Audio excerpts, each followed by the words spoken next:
Salam tous les gens qui nous suivent en direct de la poste téléviseur.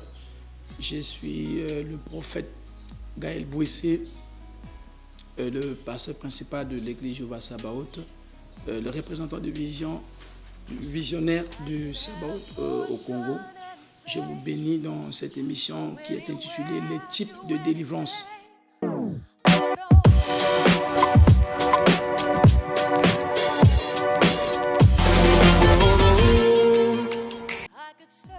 Les types de délivrance, c'est une émission qui nous parle de différents travaux que Dieu fait dans l'âme ou dans l'esprit de l'homme pour le libérer sous l'emprise des ténèbres, sous l'emprise des œuvres du diable. C'est dans cet angle que Dieu m'a appelé au ministère, que Dieu m'a appelé à travailler pour la délivrance des captifs, aller et délier les anneaux attachés. C'est là le mandat que j'ai reçu de la part de Jésus-Christ de Nazareth.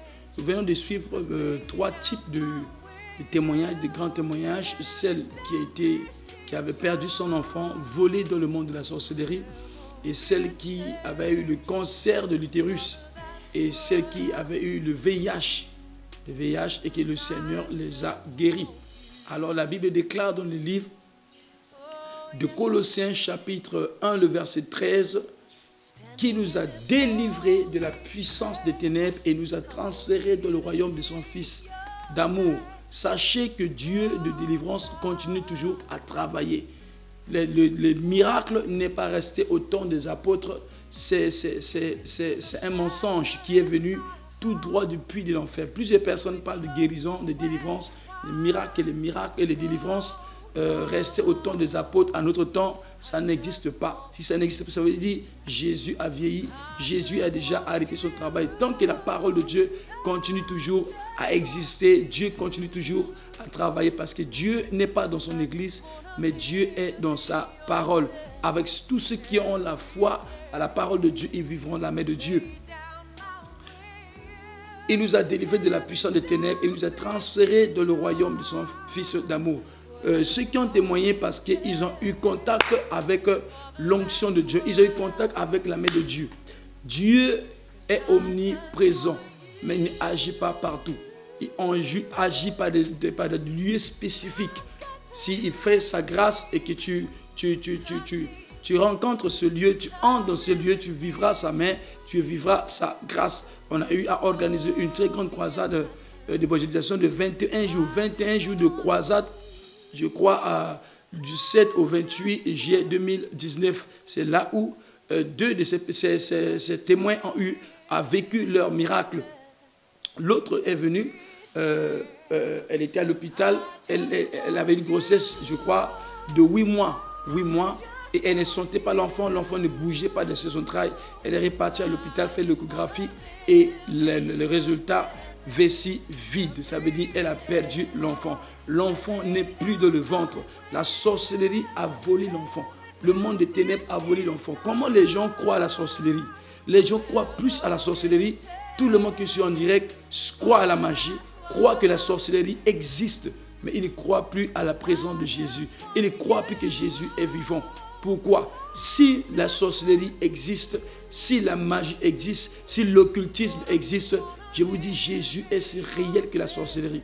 Si quelqu'un me suit en direct et qui est en train de traverser de tels moments, des influences de la sorcellerie par des maris de nuit, par des attaques de nuit. Le signe qui montre que quelqu'un est influencé, c'est au travers de ses rêves. Parce que les rêves, c'est le travail, c'est les activités spirituelles. Parce que le corps est limité. Le corps peut se reposer, mais l'esprit n'a pas de limite. L'esprit sort et travaille. Vous allez voir ceux qui sont influencés, c'est dans les rêves, ils sont toujours dans l'eau.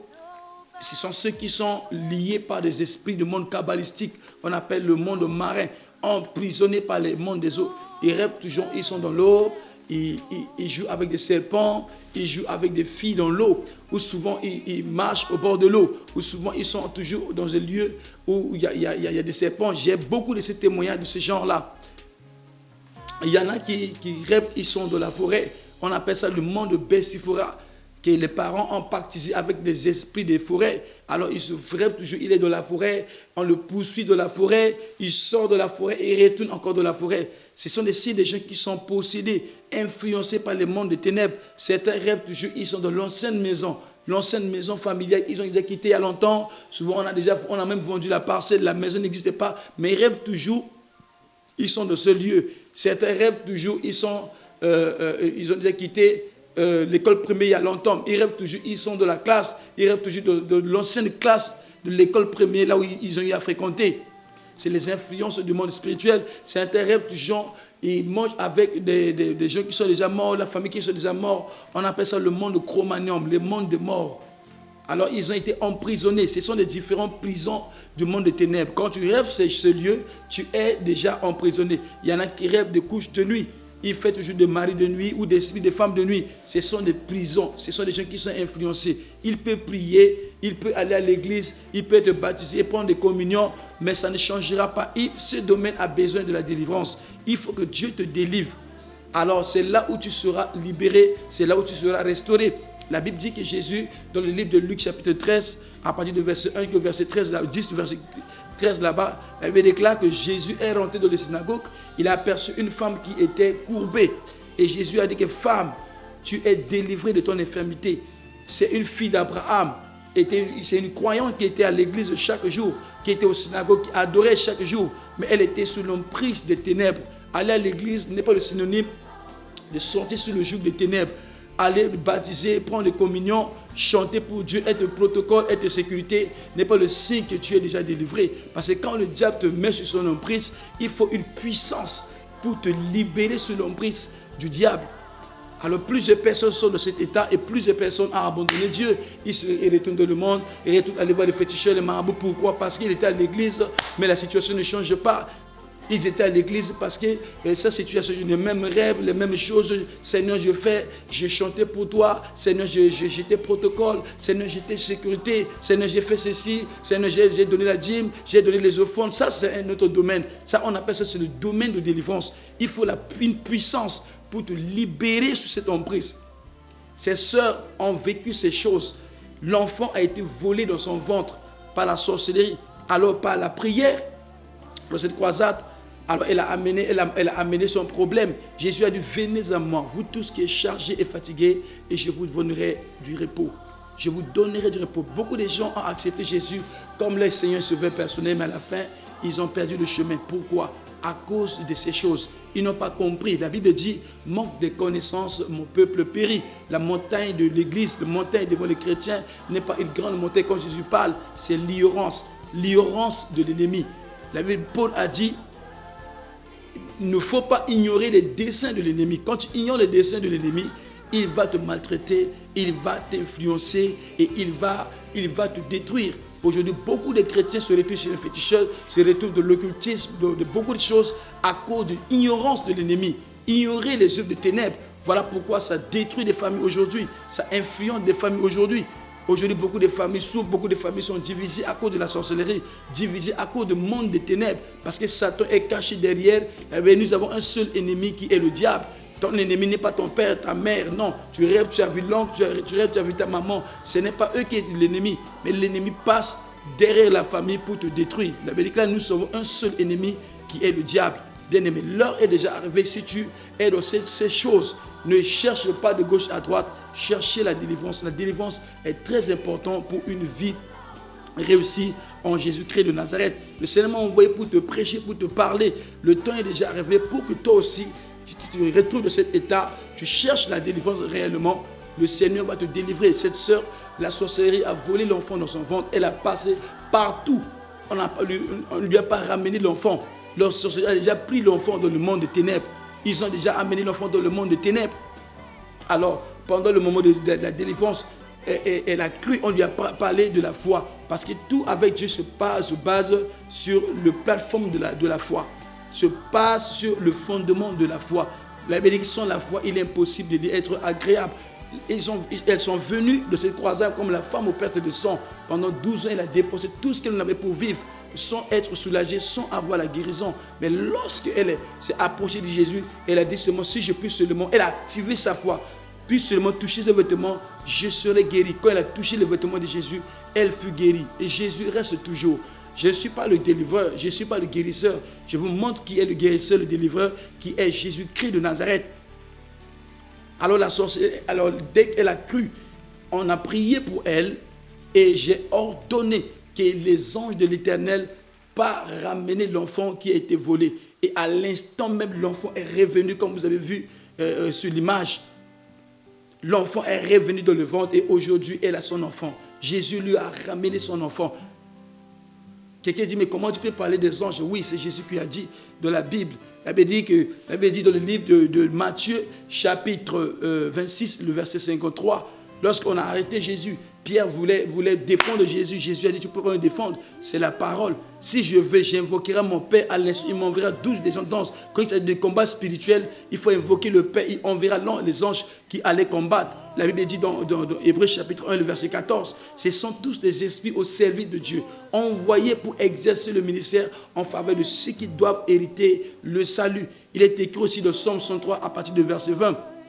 Ces anges qui sont puissants en force, qui exécutent ses ordres et qui obéissent à la voix de sa parole.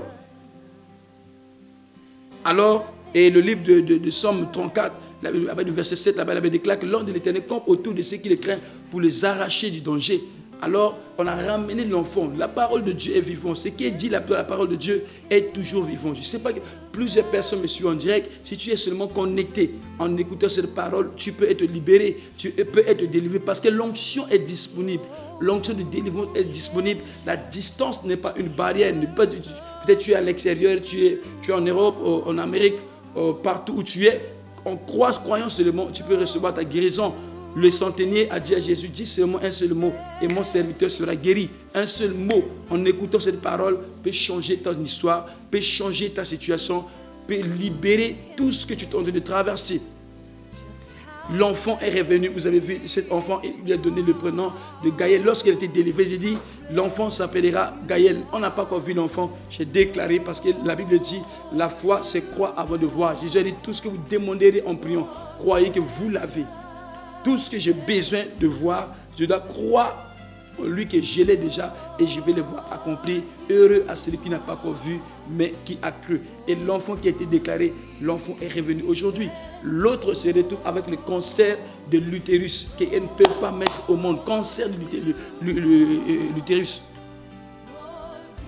Alors lorsque à la maison, Dieu s'est révélé en lui. Dieu lui a révélé cette croisade. Ces personnes lui l'avaient appelé, mais quelqu'un lui a donné l'invitation, elle a refusé, mais quand elle dormait, le Saint-Esprit est parti se révéler en elle. Et le Saint-Esprit l'a ramenée. Quand elle a vu des miracles, elle a dit non, c'est pas, elle ne croyait pas, c'est la magie. C'est comme ça Dieu. Dieu, c'est un Dieu de miracles. Dieu est un Dieu de miracles. Ça choque beaucoup de personnes quand on parle de miracles. Pourquoi on veut parler de miracles? Pourquoi on veut parler de miracles? Il faut parler de la repentance. Ou pourquoi on veut parler de miracles, ainsi de suite. Qu'est-ce que le miracle? Un grand a dit. Le miracle, ce n'est que l'intervention de Dieu dans les affaires des hommes. Toutes personnes qui ont besoin de Dieu, besoin de voir Dieu dans cette situation, on appelle le miracle. L'intervention de Dieu, partout, on appelle ça miracle. Et Dieu l'a guéri. Et le jour qu'elle a reçu un toucher de la foi, le cancer de l'utérus a disparu. Jésus lui a donné un enfant. Vous avez écouté, elle a donné le nom à l'enfant. Je ne savais pas. Bouessé, Dieu de Bouessé vie. Bouessé, c'est mon nom. C'est mon nom de famille. Bouessé Gaël. Il a dit le Dieu de Bouessé vie. Ça veut dire le Dieu de Bouessé vie qui lui a donné cet enfant. Amen. Toutes ces choses, ce n'est pas moi, mais c'est Jésus. Elle parlait de Jésus qui est le guérisseur. Elle parlait de Jésus qui est le libérateur. Je suis son esclave qui est en train de te parler. Le temps est déjà arrivé pour que le Seigneur puisse vous libérer, pour que l'Éternel puisse vous délivrer partout où tu es. Le temps est déjà arrivé pour que le Seigneur change votre situation. Plus de chrétiens sont en train de pleurer, mais ils sont dans l'hypocrisie. On parle de non, on prêche la repentance pendant ce temps que les gens souffrent. Beaucoup de chrétiens nous suivent. Et ils passent les féticheurs, ils passent les marabouts. Et quand s'il meurt aujourd'hui, il va où? Il va en enfer. Satan est là pour les réclamer. Jésus continue toujours à vous libérer. Jésus continue toujours à vous guérir. Jésus continue toujours à restaurer. Jésus savait que nous, dans le monde, on aura le combat. Il a dit, prenez courage car j'ai vaincu le monde. Jésus connaissait bien que nous, il va nous laisser pour partir. On aura des affaires avec des entités négatives, spirituelles négatives. pourquoi il a dit dans Marc chapitre 16, le verset 16 en allant. Pourquoi il a dit voici les miracles qui accompagneront ceux qui auront cru. Si tu ne veux pas parler de miracle, déchire la partie du miracle. Il a dit voici les miracles qui accompagneront ceux qui auront cru. Premier miracle, en mon nom, vous chasserez les démons. Les démons sont à l'origine du problème de l'humanité.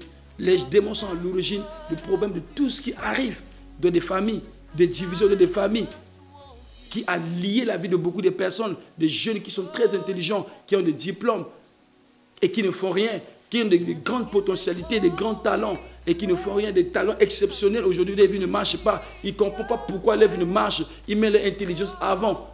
Or, ils ont des problèmes spirituels. Quand la base, le fondement de ton problème est spirituel, fais tous les efforts que tu as à faire. Tu finiras ta vie néant. On t'entendra avec ton talent, avec ton intelligence. Pourquoi? Parce que si la source est spirituelle, alors il faut d'abord régler spirituellement avant que les choses changent. Vous voyez, ces femmes qui viennent de témoigner, elles ont des problèmes spirituels. En cherchant physiquement, on n'a pas trouvé la solution. Mais lorsqu'ils sont revenus chercher spirituellement en Jésus, or Jésus est le seul docteur du spirituel. La seule personne qui guérit toutes sortes de maladies, d'infirmités spirituelles, c'est Jésus. Il a dit, venez à moi, vous tous qui êtes chargés et fatigués, je vous donnerai du repos.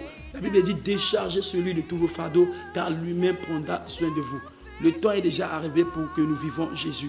Le temps est déjà arrivé. Nous sommes arrivés au dernier temps que nous devons avoir confiance en lui. Il est le docteur, il est le sauveur. C'est lui le sauveur, c'est lui le docteur. Le temps est déjà arrivé de voir la main de Dieu. Et prochainement, nous allons parler maintenant sur les différents types de délivrance. Aujourd'hui, on parle sur les témoignages de celle qui a perdu l'enfant, la volée de le monde de la sorcellerie. Et Jésus est parti dans le monde de la sorcellerie, a ramené son enfant. Et celle qui avait eu le cancer de l'utérus, Jésus a enlevé le cancer et lui a donné l'enfant. Celle qui a eu le VIH, Jésus a enlevé le VIH et lui a donné la guérison totale. Toi qui me suis en direct, je ne sais pas quelle situation que tu dois traverser, mais je crois que ton temps est déjà arrivé aussi. Je crois à ton miracle. Je déclare aussi que la main de l'Éternel te localise, la main de l'Éternel te visite, que la guérison te visite au nom de Jésus-Christ. Amen. Je suis le prophète Gaël Bouessé, le pasteur principal de l'église Jéhovah Sabaoth, le représentant visionnaire de mission Jéhovah Sabaoth au Congo, le fils de maréchal Charles Kitafio. Soyez bénis dans le monde entier. Que le Seigneur vous bénisse. En direct et pour avoir des prières prochainement dans le type de délivrance. Merci. Soyez bénis. Shalom.